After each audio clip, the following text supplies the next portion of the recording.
Hi guys, আসসালামু আলাইকুম। কেমন আছো তোমরা সবাই? আশা করি সবাই ভালোই আছো। আমি আজকে অবশ্যই উদ্দেশ্যে রওনা হইলাম। এখন আমরা পাকুড়িয়া রোডে আছি। পাকুড়িয়া রোড থেকে চলে যাবো। দেখেন কত মানুষ কীভাবে রাস্তা পার হচ্ছে, কীভাবে গাড়ি ঘোড়া আসতেছে, সেই আবেগ করে আমি এই বাইক নিয়ে রওনা হলাম। এখন একটু খালি আছে, আবার দেখেন রিক্সা কীভাবে চলে আসলো। এখন যে আমি কি করিব, দেখেন একটার পর একটা সুন্দরভাবে চলে যাচ্ছি। এখন তো টুক রাস্তা খালি আছে, আবারও চলে আসতে হবে। কি জাম যায়, এই ছিল হচ্ছে ভাই, বাইক চালাইলে খুবই কষ্ট হয়। তো বন্ধুরা, কিছু করার নাই, অফিসে তো আমার যেতেই হবে। তো এটাই আমি আপনাদের মাঝে দেখানোর জন্য ভিডিওটা করলাম। তো এখন একটু খালি আছে, খুব মনের সাথে গান গেয়ে গেয়ে আমরা এখন রাস্তায় হুন্ডা চালাচ্ছি এবং উদ্দেশ্য করে অফিসের উদ্দেশ্যে চলে যাচ্ছি। তো একটা মোড়ের ভিতরে একটা গাড়িকে আমি ওভারটেক করতে পারতেছি না, সে ছোটো রাস্তা, তো যার কারণে একটা পর একটা রিক্সা আসতেছে আর আমার একটা গাড়িটার সামনে। তো পার হতে খুব কষ্ট হয়ে যাচ্ছে। তো এখন রাস্তা পার হয়ে আসলাম। এখন আমি 14 নম্বর সেক্টর 22 নম্বর রোডে, 14 নম্বর সেক্টর 22 নম্বর রোডে থেকে একটা ধুমধার রোডে চলে যাচ্ছি। তো এখন রোডটা খালি, আবার দেখো একটা গাড়ি পিছনে ব্যাক দিচ্ছে। আমি খুব হতভম্ব হয়ে গেলাম। তো আবার সেই টিকিট না উঠতে আবার একটা প্রাইভেট কার সামনে চলে আসলো। তো এখন আমি 14 নম্বর সেক্টর 15 নম্বর রোডটা ক্রস করে আমরা 5 নম্বর সেক্টরের ভিতরে ঢুকে যাব।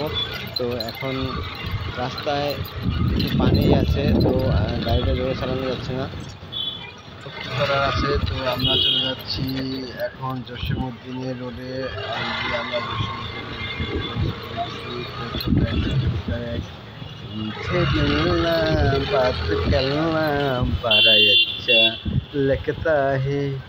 এখন চলে যাচ্ছি আমি জসীমউদ্দিন ক্রস করে আমরা 1 নম্বর সেক্টরে 1 নম্বরে ঢুকবো। অনেক সুন্দর একটা রোড, এখন নিরিবিলি, কোনো যানজট নাই, গাড়ি ঘোড়া চালাতে খুব মজাই লাগতেছে। ওয়াও ওয়াও, ধুমধার একটা চাঁদ, দেখুন কত দূর উঠছে গাড়ি। আমি এদের সামনে একটা গাড়ি আসছে, আবারও একটা গাড়ি চলে গেছি। জসীমউদ্দিন রিটার্ন নেবে এখন। তো আমি এখন সেই জসীমউদ্দিন রোডটা ক্রস করতেছি। তো দেখেন রাস্তায় অনেক জাম, আমার রাস্তা।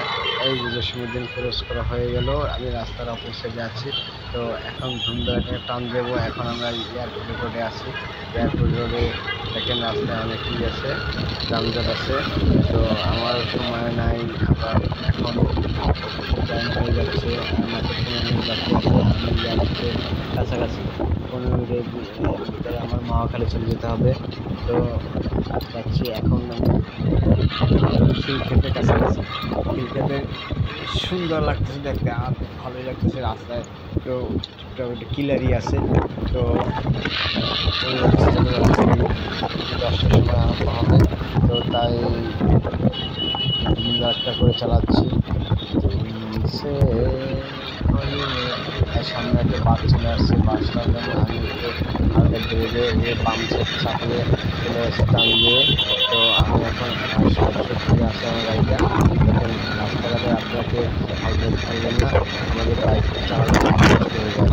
যে অনেক ড্রাইভাররা আছে বা অনেক বাস যাত্রীরা আছে, পানির বোতল, তারপরে পলিথিন, তারপরে খাওয়া কলা শুকনা মুখা এগুলো ফলায়। এই জন্য আমাদের অনেক ক্ষতি হয়ে যায়। যদি আমার সামনে চাকায় সে একটা বোতল পরে বা কলা শুকনা পরে বা পলিথিন পরে, তখন স্লিপ কেটে পড়ে গেলে আমাদের অনেক কষ্ট হবে, অনেক ব্যথা পাবো, অ্যাক্সিডেন্ট হবে। তো আপনি অনুগ্রহ করে বলতেছি বন্ধুরা, তোমরা সবাই তো গাড়ি চলে যাচ্ছি, খিলক্ষেত পার হইলাম। তো রাস্তায় তো অনেক গাড়ি ঘোড়া আছে। তো আমি যারা বাস যাত্রী আছেন সবাইকে আমি অনুরোধ করছি যে কিছু ফালাবেন না, এটা অনুরোধ রইল। আর আমাদের বাংলাদেশটা এখন স্বাধীন হয়ে গেল। তো আপনারা সবাই সুন্দরভাবে চলাচল করবেন, কেউ কারো আইন হাতে তুলে নেবেন না। আর গাড়ি চালাবেন সবাই, কাগজপাতি সব যেন ঠিকঠাক আপডেট থাকে, ঠিক আছে? তো এই পর্যন্তই, আর কিছু বলার নাই। তো বন্ধুরা, আমার যদি ভিডিও ভালো লাগে থাকে অবশ্যই আমার চ্যানেলটা সাবস্ক্রাইব করবেন, আর বেশি বেশি লাইক শেয়ার কমেন্ট করবেন। আপনার কী কী ধরনের ভিডিও চাচ্ছেন সবাই আমার কমেন্টে জানাবেন। তো কিছু বলবো না, আল্লাহ হাফেজ, ভালো থাকেন বন্ধুরা, বাই বাই।